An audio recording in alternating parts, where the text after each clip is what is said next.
Otto Anderson, a 63-year-old widower, lives in suburban Pittsburgh, Pennsylvania. After retiring from a steel company, he planned suicide, having lost his wife Sonia, a schoolteacher, 6 months previously.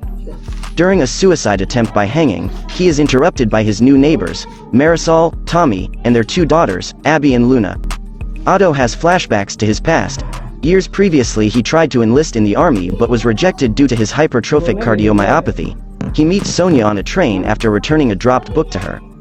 Otto attempts suicide again, this time via carbon monoxide poisoning.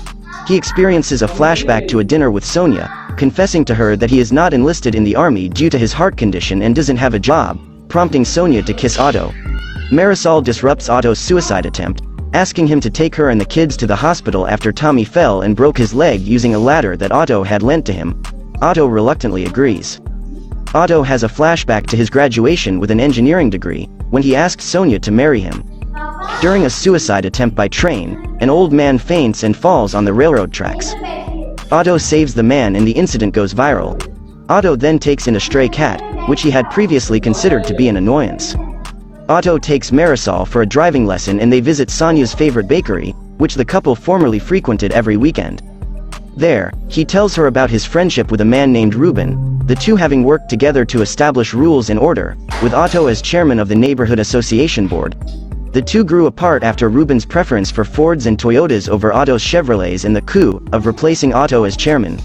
Ruben, who suffered a stroke, is now confined to a wheelchair and is cared for by his wife Anita and neighbor Jimmy.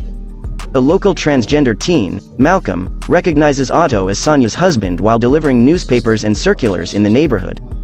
Malcolm cuts through Otto's disgruntlement at receipt of the newspapers when he recognizes Otto as Mr. Anderson, and recounts that Sonia was his teacher and one of the few people who accepted him as he was. A friendship forms between the pair and Otto fixes Malcolm's bicycle.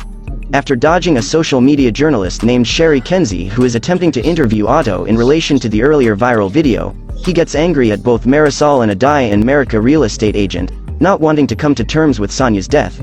He attempts to commit suicide by shotgun, but is interrupted by Malcolm, who asks to spend the night after his father kicked him out.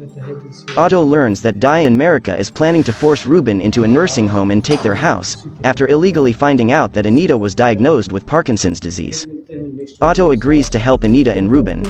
Marisol refuses to assist Otto until he tells her that he and Sonia went to Niagara Falls to celebrate being pregnant. On their way back home, the bus they were on crashed due to faulty brakes, resulting in Sonia being paralyzed and having a miscarriage.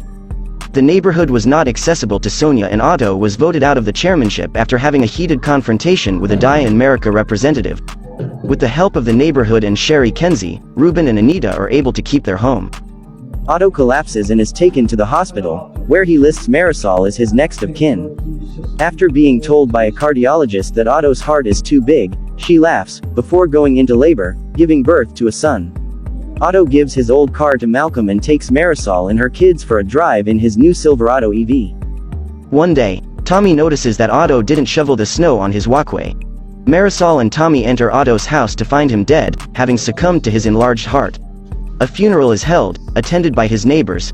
In a letter to Marisol, Otto says that his lawyer will give her his bank accounts, providing them with enough money to take care of her family, as well as giving his new car and his house to her.